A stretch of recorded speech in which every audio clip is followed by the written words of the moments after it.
ito na, mga kapanalig, mga kaisa.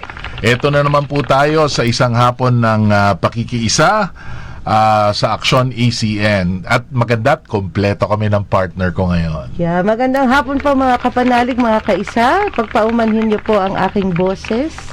At least hindi pa siya talagang boses lalaki. Good afternoon sa'yo, Maximus. Magandang hapon naman, Sheila. Okay. So, sige, manalangin po muna tayo.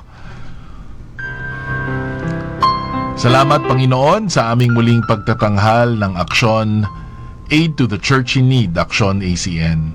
Naway magbigay daan ito upang mahikayat ang bawat Katoliko na makiisa sa gawain at mithiin ng Aid to the Church in Need. Ang mabigyan ng tulong at kanlungan ang mga tinutuligsa at inaapi, dala ng kanilang pananampalataya at ang pagpapalaganap at pagpapalakas ng ating pananampalatayang Katoliko. Gabayan kami sa programang ito ng inyong Espiritu Santo, naway maging mabunga ang aming talakayan. Ito ay hinihiling namin sa ngalan ng inyong anak na si Jesus. Amen. Amen. Alright. Kompleto kami. Yay! Yes! Namiss ko kayo. Hindi kasi maganda yung signal dun sa may Nueva Vizcaya last week. Nasa kabundukan po sila, Sheila, nung Ash Wednesday. Anong papunta nung ano na yun?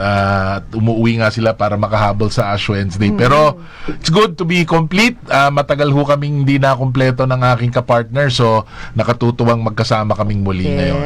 Ayan. Namiss kita. Namiss mo rin ba ako? Siyempre. Diba? Mahirap yung nag-iisa kasi nga pakikiisa ang gusto natin, hindi mag-isa.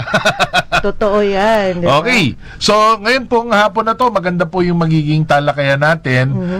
Gaya kasama po ito sa serye natin na kung saan kinakausap po natin ang iba't ibang komisyon ng CBCP na kung saan tayo po ay may ugnayan bilang Aid to the Church in Need, no? At sa hapong ito, ang ating pong makakapanayam ay ang kasalukuyang namumuno sa Sangguniang Laiko ng Pilipinas. So, nais ko pong ipakilala sa inyo ang ating pong bisita ngayong hapon, ang President ng Sangguniang Laiko ng Pilipinas, Council of the Laity of the Philippines, at Executive Secretary ng CBCP Episcopal Commission on the Laity. Wala pong iba kundi si Mr. Xavier Padilla. Yeah, good afternoon po, brother. Po, Sir Max, Ma'am Sheila. Hi. Good to be with you this afternoon sa Aid to the Church in Need, yung programa nyo dito sa Veritas. Good afternoon po. Oh, thank you for your time. Ako, talagang interesante kami na makausap ka sapagkat alam naman natin kakatapos lang ng Synod on Synodality at talagang namumukod-tangi ang role na gagampanan ng mga laiko. Pero bago siguro yon, Brother Xavier, siguro maganda maipakilala mo nga itong commission. No? Ano ba itong commission na ito at ano yung pinaka-purpose niya? Yeah, so the CBCP Commission on the Laity, ito yung commission that is tasked to coordinate and collaborate lahat ng galaw ng laiko within the Catholic Church. So meron kaming mga diocesan councils of the laity, tig-diocese, lahat ng dioceses, sineset up natin yon para every diocese, archdiocese, vicariate, prefecture, ordinariate, magkaroon ng diocesan council of the laity.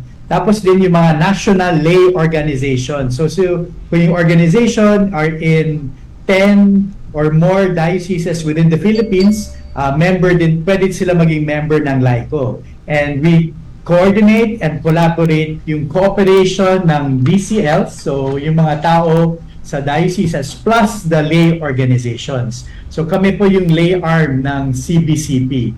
We coordinate also sa mga ibang commission that have a direct relation to the laity, especially yung youth, yung women, family and life, and vocations. So nagkaroon ng konting reorg sa CBCP commissions, and itong mga commissions na to were grouped together. So we are under a section on the laity. So from that time on, siguro for a few months now, palagi kami nag-coordinate na mga galaw namin para united effort. Yes.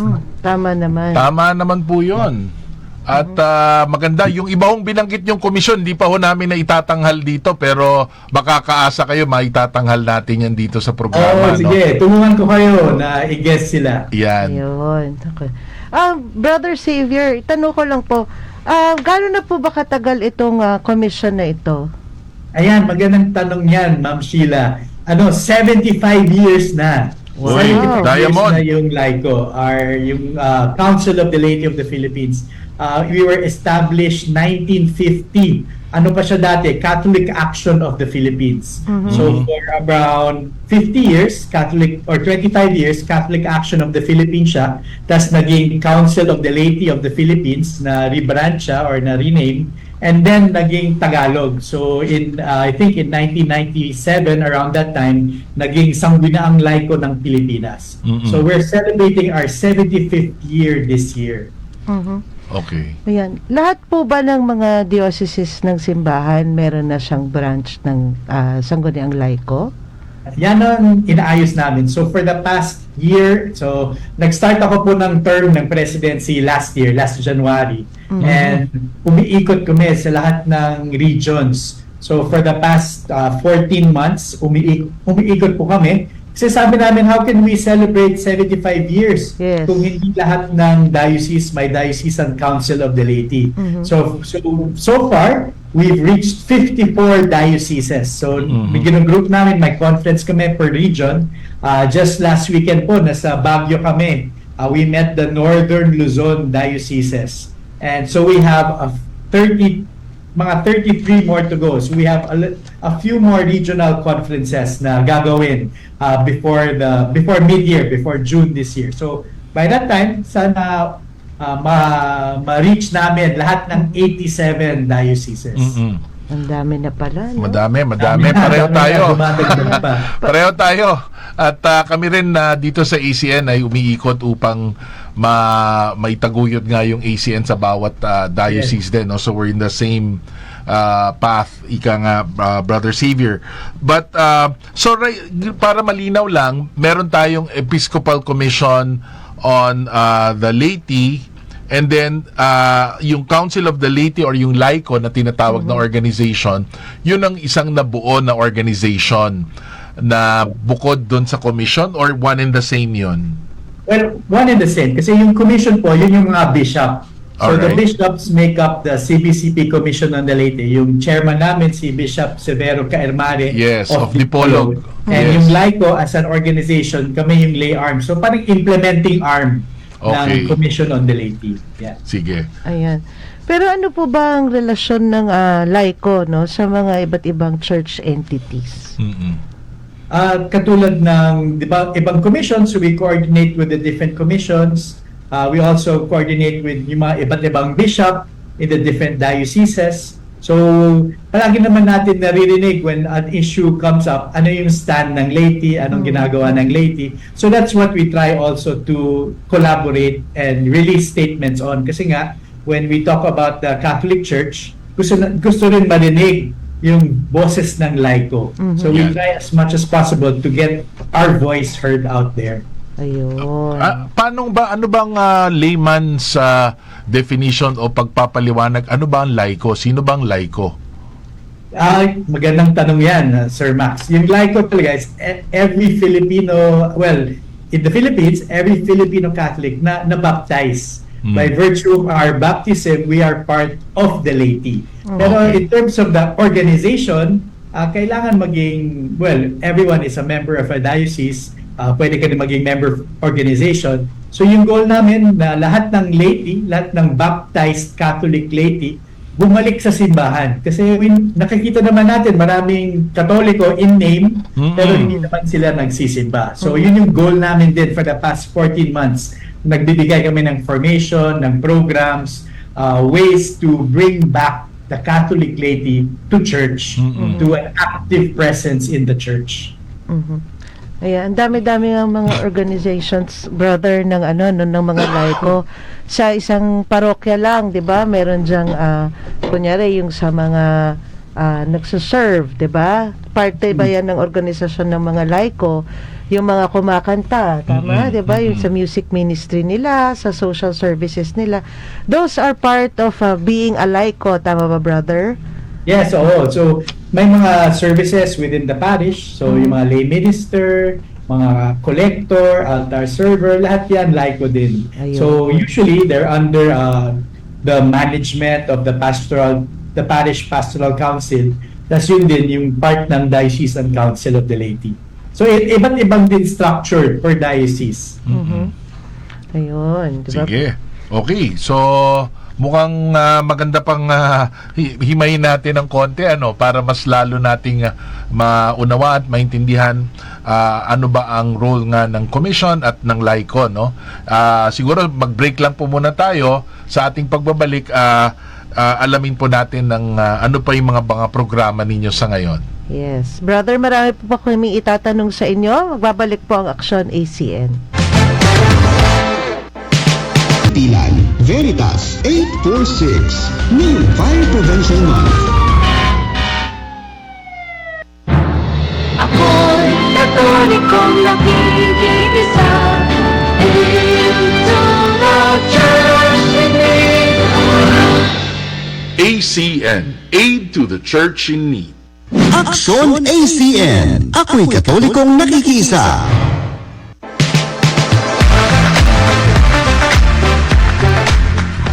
Okay, muli po nagbabalik ang Aksyon ACN. Mga kapanalig, mga kaisa, kausap po natin si Brother Xavier Padilla, ang kasalukuyang Pangulo ng Laiko at Executive Secretary ng Commission on Laity. Ayan. At mga kapanalig, sa mga gusto magtanong kay Brother Xavier o kaya po sumali po sa aming pag-diskusyon ngayong araw na ito, no? Pwede po kayong mag-text sa amin pong text line 0918 Veritas or 0918-837-4827. Pwede rin po kayong tumawag sa linya ng aming telepono 8925-7931 hanggang 39 or bisitahin nyo po ang aming Facebook page DZRV846 at pwede po kayo mag-comment doon at mababasa din po namin yan maya-maya lamang. Alright. Okay, so Xavier, no, yung itong diocesan councils of the laity, bali ano ang pinaka-trabaho nila? Anong pinaka-function nito sa structure ninyo? Yeah, yung function din ng Diocesan Council of the Laity, maging source ng collaboration and cooperation din sa level ng diocese. So yung nakikita natin nationally, kung saan nag-coordinate yung mga Diocesan Councils of the Laity, mga national organizations, nagiging linkages sa ibang commission, sa ibang mga ecumenical churches din, sa international organizations, din locally sa diocese, ganun din dapat. Mhm. So dapat yung mga different parishes mag-coordinate din, yung mga organizations present within the diocese mag-coordinate din. Kasi sabi nga sa ibang Vatican documents, may nagsasabi na minsan yung ginagawa natin sa simbahan, we're all doing good work pero on parallel tracks. So Mhm. may ginagawa yung organization, Yes. may ginagawa yung PPC, may ginagawa yung Diocesan Council, pero hindi sila nag-i-intersect. Correct. So gusto namin sa Diocesan Councils of the Laity and Laiko in general, lahat ng work natin should intersect. Hindi dapat tayo nag-aaway-away or Yeah. nag-disagreement. We should work together. Kasi Yeah. nakikita naman natin din sa simbahan, maraming nag-aaway. Kasi Yes. nga, parang Turf, agaw teritoryo or Oo, whatever. turf Pero war. gusto natin pakita na we can all work together. Oo.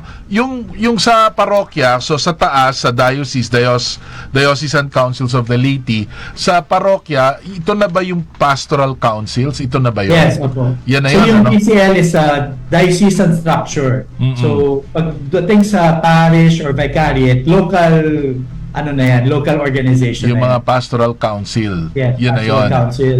Or Okay. minsan may vicariate coordinator, yung mga ganyan na. Oo. Brother Xavier, ang hirap din pala ng trabaho mo. Isipin mo, 87 dioceses. More than Oo. 3,000 parishes yan. Kayang-kaya mo kayang ipunin, di ba? Para talagang isa lang ang direksyon ninyo.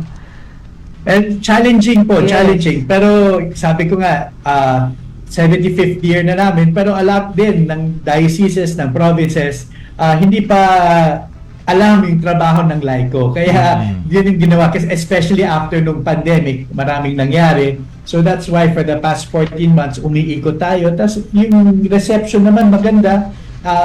Everybody wants to work together. Lahat naman gusto nag-cooperate for one common goal, which is to evangelize, para bumalik yung mga Katoliko back to the parishes. Oo. At saka maganda yung parang direction nga ngayon ng CBCP na kung saan kina-cluster na niya eh. Kasi doon, kumbaga, doon sa structure itself na kina-cluster, in a sense, you will be really moved, no? Maitutulak kayo na makipag-usap sa isa't isa eh. Kesa nga yung nagsasagwan ng iba't ibang direction, at least ngayon, pwedeng mag-usap at dahil magkakasama na rin sa physically na sa office, magkakatabi, magkakasama sa so mas parang mas mafa-facilitate yung pakikipag-ugnayan sa isa't isa, no? Para nga hindi nga sinabi mo parallel na hindi nag-i-intersect. Pero pare-pareho rin naman tayo ng gusto, no? Oh, that's a very good move ng CBCP na ginawa nila yon. Kasi nga, for example po, may Walk for Life yung na ino-organize namin every February. Pero for the past 5-6 years, project lang siya ng LICO. Pero as Walk for Life, dapat kasama din yung family and life, kasama din yung youth, women, ganyan. So this year, last February, yung organization, kami lahat. So it was a very big event that we had last February. And it was a good collaborative event ng Section on the Laity. Iyon. So maganda. Dumami ba ang mga nag-walk for life? Dumami po. Napuno yung Manila Cathedral hanggang labas, hanggang Plaza Roma. So it was a congratulations, good opportunity.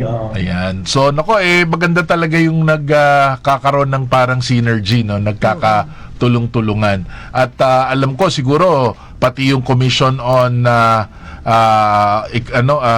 catechesis at saka evangelization, kailangan rin makapartner yan dahil yun nga ang gusto ninyo ay mas makapagbalik loob ang mga nabaptize, no, ng mga Catholics na back to the church, no, back to the fold.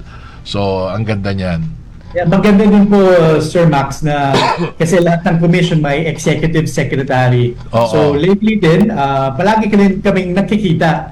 So it makes more chances na mag-collaborate and get to know and see kung saan yung gusto namin, anong gusto namin mangyari together. Yung office nyo ba dyan din sa CBCP or iba yung office ninyo sa LICO? Yung sa LICO, iba sa CBCP, but within Intramuros lang kami. We are right beside Manila Cathedral. Okay. Ayun. Magkakalapit lang, kapitbahay lang talaga. Kapitbahay lang. So yung mga events doon sa CBCP, lakad lang kami tuloy. Okay. Ayun. Pero brother, ang purpose talaga ng LICO, aside from sabi nyo kanina, 'di ba, yung ang Catholic faithful, no, at yung mga binyagan, 'di ba? Meron pa ba siyang ibang purpose bukod sa siyang implementing arm ng simbahan? May mga ibang tasks that LICO needs to do, aside from provide formation, leadership training din sa mga different lay people, also to relate sa international orgs like yung Federation of Asian Bishops Conference, yung Office on the Laity and Family, yung Dicastery on Laity, Family and Life, and also ecumenically to have discussions and to have interreligious dialogue. So lahat ng anything na nag-epekto or that affects the laity, kailangan we have a role in it, or we have to be immersed in it. Hindi, tsaka siguro maganda, Brother Xavier, kumbaga go back to the genesis of it, di ba? Na nung una ang pangalan ng samahan ay Catholic Action, di ba? So parang may hinihingi siyang pagkilos, di ba? Na hindi lang kumbaga tayo magdarasal, kundi may hinihinging pagkilos. Kaya Catholic Action ang siguro naging pangalan niya nung una. At yun nga siguro yung hamon sa bawat binyagan na nabanggit nga ni Sheila, na buhay yung pananampalataya, hindi lang siya nakukulong doon sa mga ritual or sa sacraments, but meron siyang panglabas na expression, ika nga, di ba? And siguro yun ang hamon sa mga laiko na paanong inaisa sa buhay yung pananampalataya. Yes, agree ako doon na hindi lang pwede prayer lang. we actually have to do work. So, faith without action is dead, di ba? So, kailangan talagang gumalaw. So, meron ng mga projects or relationships with other coalitions. Just this afternoon, kaninang hapon lang, kamiting ko lang yung mga tao behind Project Dalisay and the National Coalition for Family and the Constitution para labanan yung mga anti-family, anti-life bills. So, marami tayong ganun na moves. Meron din mga moves for the citizens and clergy for good governance who speak up against injustice. Yeah. So, hindi pwede puro dasal lang. Kailangan may action talaga. Ayun. Pero brother, paano ko kunyari, kami ni Max, gusto namin maging part ng LICO? Paano kami magiging miyembro? Well, for one, kung gusto mo as a member of the diocese, pwede kayo mag-volunteer sa diocese. So, hindi lang siya naman puro council members lang, may mga activities din doon. So, you can also be part of that. Or you can join a national organization, and yung national organization na yan can be part of LICO. Or kung may activities, you can just join the activities. So, lahat naman ng activities ng LICO, pinapublish namin sa Facebook. There's always a call for people to attend regardless of kung active sila sa diocese or active sila sa organization. Kasi nga, yung goal namin, basta bumalik kayo sa simbahan. So, lahat ng ginagawa namin online and in person is to empower and evangelize you to go back to the church. Ayan. So, mga kapanalig, mga kaisa, so mga gusto pong manumbalik, no, sa ating simbahan, ayan, ang dami pong programa ng LICO, no, para po sa atin at syempre para manumbalik ang ating pananampalataya, di ba? Sabi nga not only in prayer but also in action. Curious lang ako, Brother Xavier. Dati ka na bang, forever ka bang naging LICO o may at one point na iba ang iyong definition? Nag-seminaryan ka ba? Ano bang mo? Paano ka ba napasok dyan sa LICO? Ako, I'm married, so mag 19 years married na po ako. And I have 5 children. Oh, so, wow. eldest ko 18, then mag 16, 14, 12, and 10. Missionary po ako sa community namin, charismatic community, Missionary Families of Christ. And I've only joined LICO, this is my second term. So, yung first term ko ng 2 years, ako yung public relations. And then this term, naging president. So, my term started last year until December this year. Oh, wow. 4 years Congratulations. pa lang sa LICO. O, diba? So, sakto. Example po ng talagang LICO na pilit na sinasabuhay ang pananampalataya natin at talagang missionary pa pala ang nature ng kanilang samahan, no? So, saktong-sakto. Ayan. Brother, pati po ba yung mga anak ninyo, meron din silang iba't ibang grupo or organization na sinasalihan? Yes, actually, yung mga anak ko are members also of our community. Masaya kami kasi especially nung pandemic, akala mo walang mangyayari, di ba? Pero nag-online Bible study sila, nagli-live the word liturgical Bible study sila, then after the pandemic, nagko-conference. So every year may conference, continuous yung Bible study, and we try to involve them kasi sinasabi ng mga tao, yung mga taong simbahan, hindi naman sumasama yung mga anak nila. And yun yung nakikita din namin when we go around, maraming matatanda, mga parents, pero yung mga anak nila, hindi din active sa buhay simbahan. Bakit ganun? Maybe because hindi natin sila ini-involve.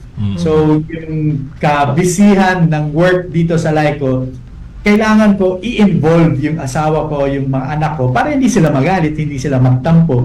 So we always explain to them kung ano bang ginagawa ko, ano bang ginagawa namin. Kung minsan pwede kayo sumama sa mga activities so that makita mo rin what is going on and bakit namin ginagawa to? Why do we give so much time to it?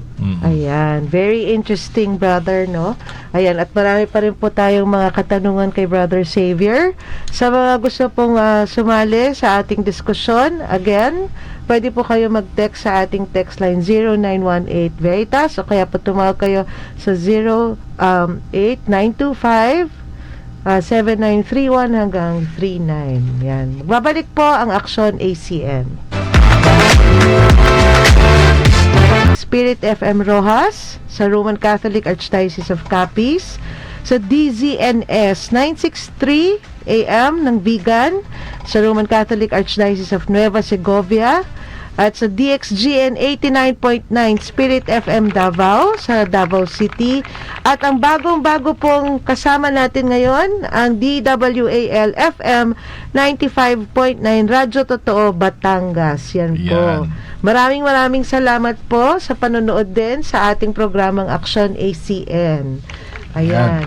At kasama pa rin natin, of course, si Brother Xavier Padilla, ang presidente ng Sangguniang Laiko. Ayan. Brother, sabi nga natin kanina, no, ini-involve ninyo ang inyong mga anak para maintindihan nila kung ano ang inyong ginagawa, no, para sa ating simbahan. Ayan. Sana lahat ng pamilya ganyan din. Diba? Ine-encourage po natin lahat ng mga pamilya, lalo na sa mga magulang na binyagan ng Katoliko, na sumali, no, sa ating Sangguniang Laiko para din ma-involve yung ating mga anak. Yan. Kasi, brother, meron ba kayong survey kung puro matatanda na lang ba ang sumasama sa mga organisasyon ng simbahan? Di ba? Kasi dito sa atin, yung ating mga kapanalig, kadalasan po, ang edad nila ay nasa 49 pataas. Ayan. Feeling ko, ma'am, hindi kailangan ng survey. Pag sumimba ka lang, pag pumunta ka sa simbahan or mga meeting, kasi nagkaroon kami ng mga regional gathering, nakikita mo naman kung sino yung mga nag-a-attend. Of course, very passionate pa rin sila, regardless of age. Pero it's may concern talaga yan na if hindi natin madadala yung mga anak natin to serve, or at least ma-appreciate nila kung bakit tayo nagsiserve. Alam niyo po, maraming influence kasi sa mga teenager, mga bata ngayon. Social media, kung hindi na, kasi minsan ginagawa natin, okay, makulit yung bata, ito iPad, mag-YouTube ka. Tapos hindi naman natin minomonitor yung pinapanood nila. O yung mga teenager natin, okay, may cellphone, may Facebook, may Instagram, pero hindi mo naman tinitignan or minomonitor yung tinitignan nila. So you don't know kung ano mga influences na nakikita nila. Tayo as adults, pag nag-Instagram tayo, nagpa-Facebook, minsan may lumalabas dyan na hindi maganda. Yung mga videos na lumalabas, yung mga almost soft porn na lumalabas. Tayo na yon na adults na pwede mag-swipe away. Paano yung mga kabataan, mga teenager, mga young kids na wala naman silang iniisip na ganyan. So they're exposed to that. So kailangan natin as parents to be more involved sa mga lives ng mga anak natin. Huwag lang, mag-online ka, bahala ka na kasi busy ako. Or lahat kayo nasa bahay, nagsa-cellphone, hindi na kayo nag-uusap. Wala na kayong meal times together, nag-uusap kayo, wala na ganyan kasi on yung TV, naka-internet yung iba. So, wala nang family relationships. Doon tayo natatalo. Kaya nawawala yung mga kabataan. Okay. So, brother, dahil dyan, ano naman ang mga activities o kaya mga gawain, no, ng Sangguniang Laiko para manumbalik nga ito, no? Kasi yan ang kalaban mo ngayon, social media, eh. Diba? Yes. Pero yan din ang magiging instrument mo para lalo kang mapalapit sa mga kabataan. So ano po yung mga activities? Information una. So yung first round namin na pag-ikot is information ganito. Kaya may mga age requirement yung mga social media accounts na yan. Pero minsan hindi naman natin sinusunod. Or ba yung excuses kasi lahat ng classmate nila nagme-messenger, mali-left out sila. Pero at what cost? Yung influences na nakikita nila doon. Yung second is, gawa tayo ng programa para ma-excite sila ulit na bumalik sa simbahan. So one is yung Bible study na ginagawa ng mga anak ko. It's a different kind of Bible study. So tinitignan yung first reading, tinitignan yung gospel, tapos tinitignan yung second reading, tapos they look at how it all intersects, tas ano yung message ng buong mass reading. So minsan pag pumunta sila sa Sunday Mass, sabihin nila, ay si Father parang hindi nag-research, parang iba yung message niya sa nakuha namin. So at least, diba, nag-iisip sila, involved sila. May mga lessons din about chastity to combat yung mga nakikita nila na very sexualized videos on social media. So maraming moves again. We have to make yung Catholic life exciting and appealing to them. Ayan. Do you also use influencers? Diba tawag nila ngayon?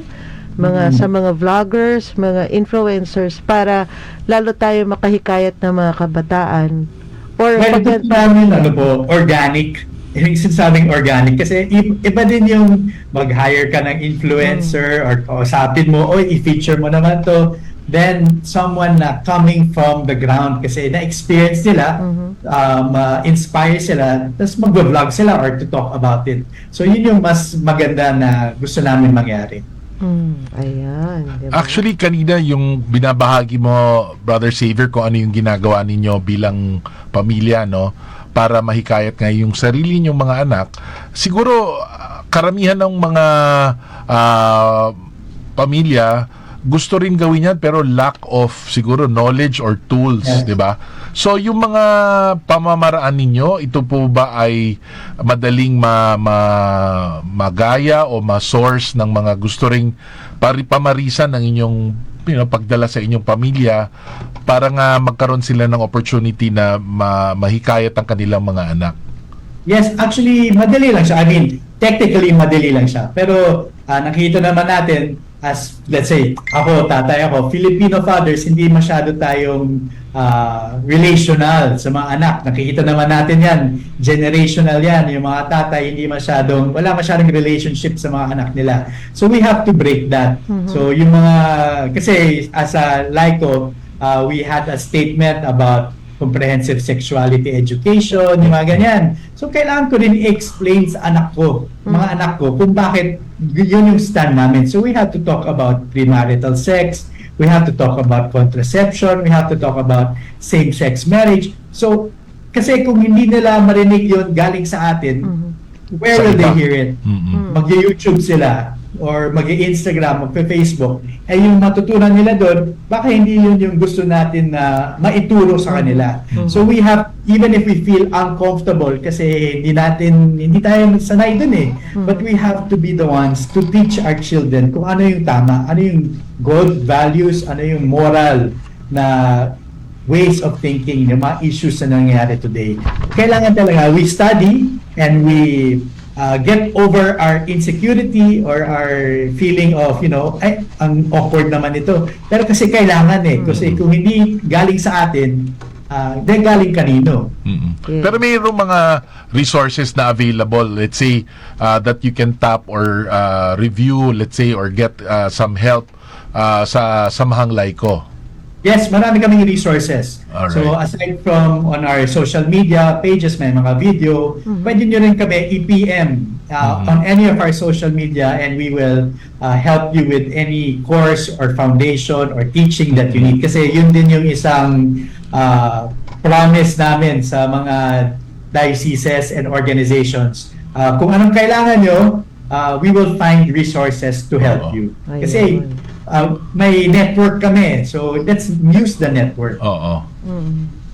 Ang galing At least ngayon, 'di ba? Kasi ang mga kabataan ngayon very inquisitive, 'di ba? Tsaka dati, kung tayo puro opo, ngayon They sila reason out. parang Yes. why, 'di ba? Oo. Parating tanong bakit, 'di ba? Oo. So kaya yun yung tanong ko kanina, brother, na gumagamit ba kayo ng mga influencers o kaya meron ba kayong mga ibang activities on social media? Kasi ito na yung means natin of communicating with our children, 'di ba? With the youth, no? Yun. Well, ma'am, yung best influencer in terms of issues sa mga anak natin is us, Yes. yung parents. So, kailangan, mag-aral din tayo kung bakit ito yung stand natin. And yung experience natin in the church, in our organizations, bakit tayo masyadong active, kailangan ikwento natin. Yun. Tama po yan, brother. Tama naman. Yan. Max, Okay. may tanong ka pa kay brother? Hindi, Xavier? ang susunod kong itatanong pero siguro makaraan ng ating break, no? Yung gaya nga po ng nabanggit natin kanina, Brother Xavier, kakaraos lamang ng Synod on Synodality at parang laging nababanggit doon ang laiko, ang laity, ano? So, gusto sana naming itanong sa inyo, ano yung naging implikasyon nitong Synod on Synodality sa inyong trabaho at sa kung paano nyong nakikita ang epekto nito sa gusto nating buuhing simbahan. So, siguro sa ating pagbabalik, hanging question muna. Pero yan po ang ating katanungan. Yes. Katolikong nakikisa.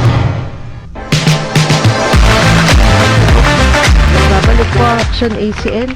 Kaya mo, Maximus, no? Ilang minuto Oo nga, na lang bilis ng natitira oras. sa ating programa.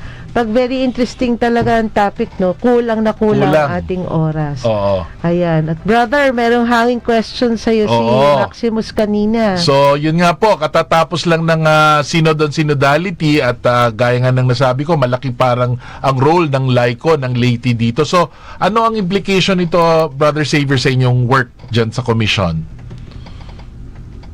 Nakamute ata kayo, ayan. Ayan. Ayan, maganda yung naging Synod on Synodality.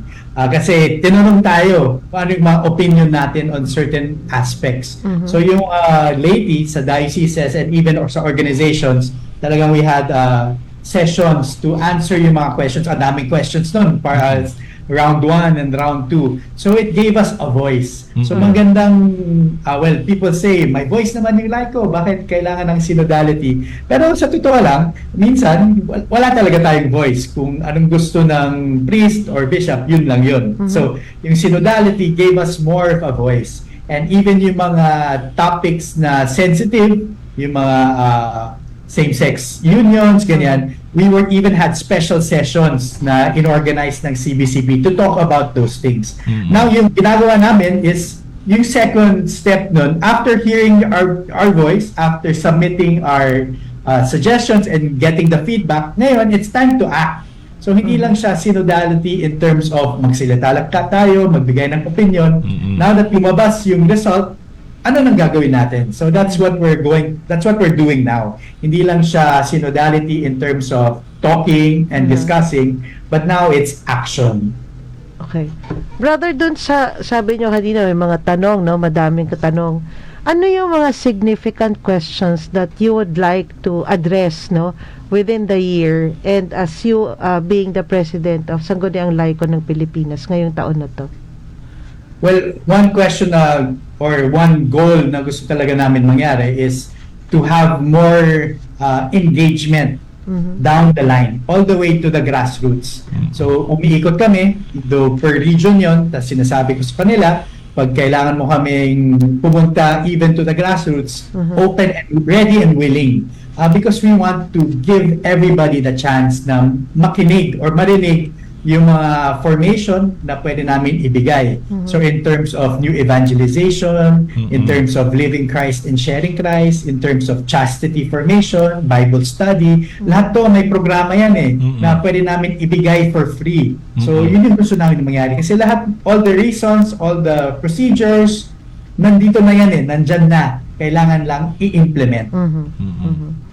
Ayan. Hindi, tsaka naririnig ko kayo, Brother Xavier, parang ang feeling ko, kumbaga, nasa inyo ang parang sitting on a gold mine, di ba? Na kinakailangan lang itap ng ating mga binyagan, mga kapatid na Katoliko, na lahat ng kailangan kaalaman, kailangan na maunawaan, tools para mas ma-engage yung mga anak nyo, ang inyong mga kapitbahay. Meron dito sa komisyon, no, sa Samahang Laiko na kumbaga 2 clicks away lang makukuha natin, no. So sana po ay tangkilikin natin to at gamitin natin, no, kasi nga minsan the spirit is willing, ika nga, pero walang tools at hand So kung meron namang ganito na resource na ipapaabot ng Commission on Laity, ng Laiko, sana ay magamit po natin, hindi lang siya nasa shelf or nasa online na hindi nagagamit. Yan. That's why we're here. Kaya kami nandito, kaya may Laiko, to serve the laity. So, please use us. Diba? Gamitin nyo ako. Diba? Oo. Ganun na, ano. Brother, ngayon pong Jubilee year, no? Meron ba kayong mga activities lined up in line with the Jubilee Year of Hope? Well, isang nangyari na, yung Walk for Life was one of our Jubilee Year activities. Tapos sumasali kami sa mga activities ng different commissions.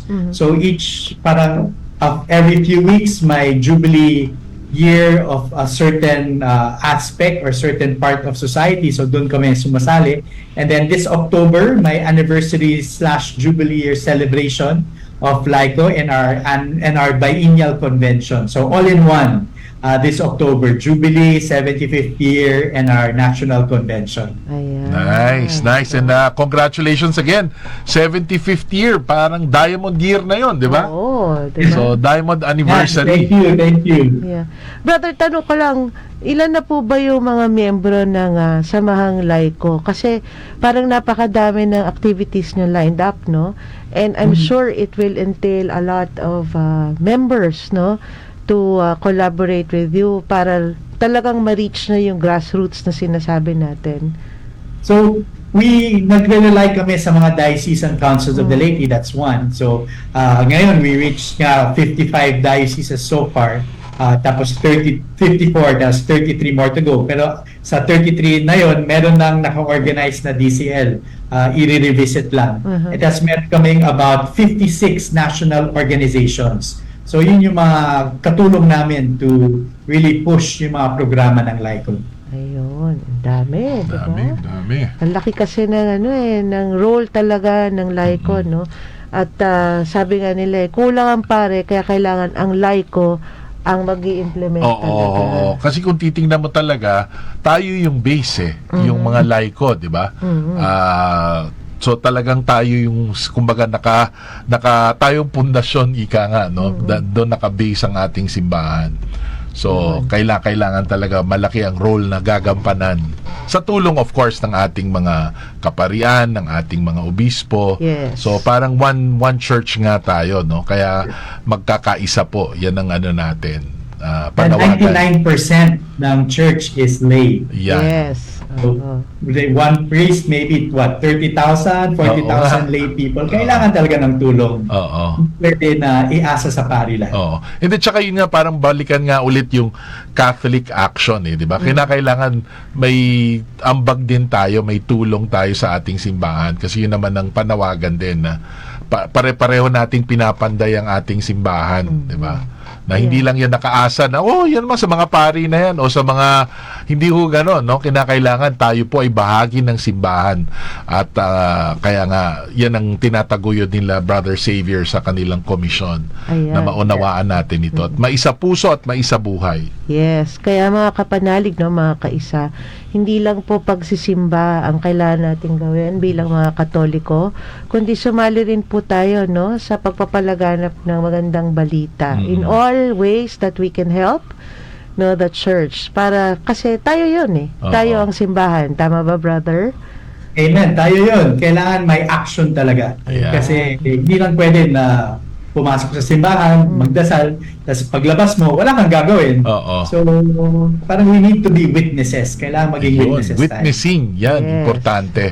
Okay, so, Brother Xavier, baka meron kang gustong ipahatid sa ating mga kapwa laiko na nakikinig ngayon. So, salamat po sa opportunity na to na mag-guest sa programa ninyo. Umiikot kami sa buong Pilipinas para iabot yung message ng LICO na mag-evangelize, re-evangelize yung new evangelization ng lahat ng Katoliko na bumalik sa simbahan.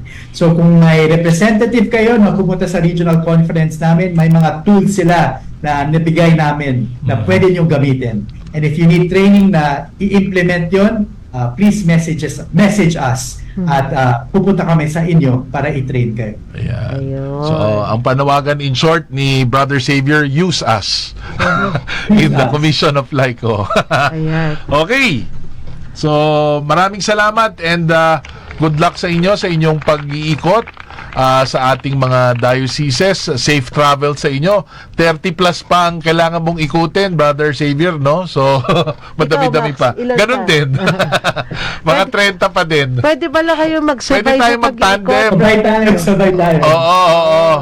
Ayan. Yan. At brother, ito po, yung Archdiocese ng Capiz, Archdiocese ng Nueva Segovia, ng Davao at sa Batangas. Ito po ay pwede ninyong maging katuwang, no? Oo. Para sa inyong pag-iikot. Yan. Amen. Mga Thank partners natin dito yan sa Action ACN. Maraming salamat sa mga istasyon natin na nakikiisa sa atin.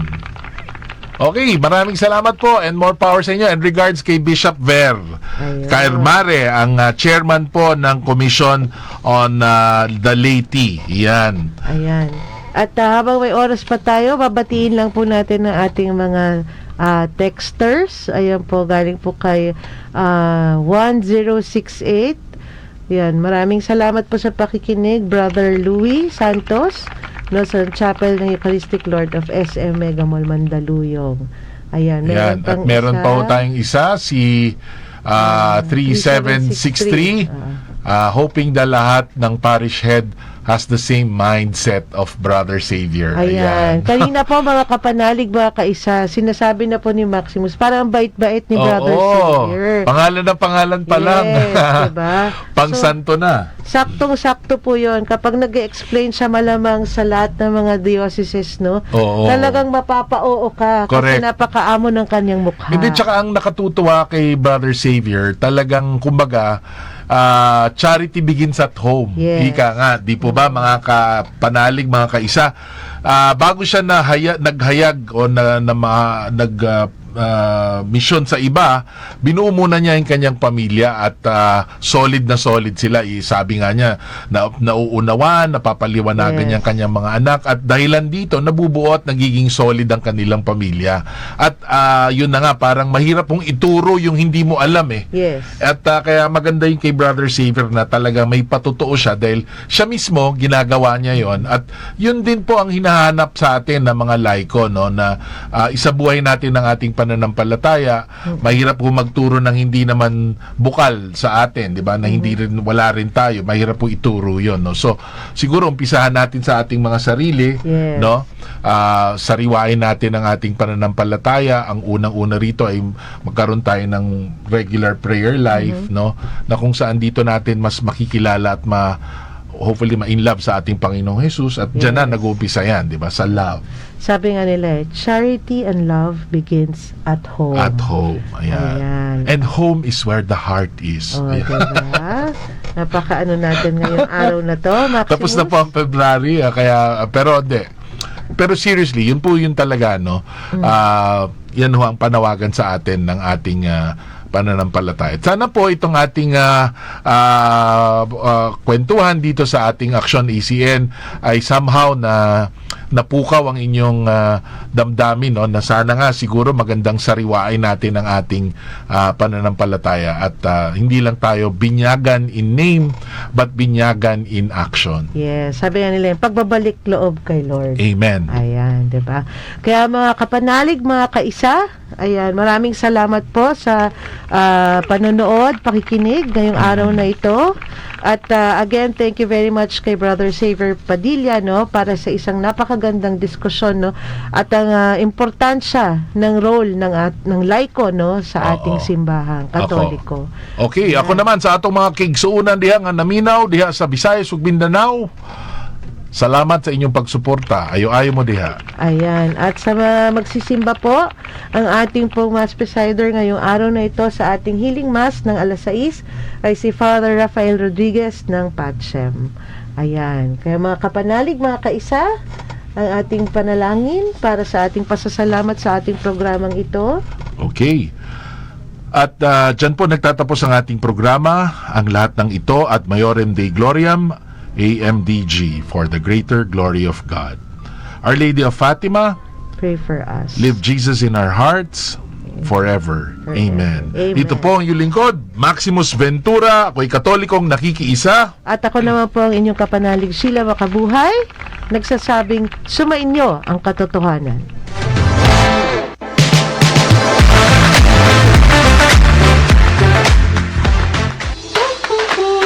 Inyong napakinggan ang programang Aksyon ACN. Ako'y Katolikong nakikiisa. Inihatid ng Aid to the Church in Need Philippines. Abangan muli tuwing Martes, alas 5 ng hapon hanggang alas 6 ng gabi. Dito sa Veritas 846. Ang radyo ng simbahan.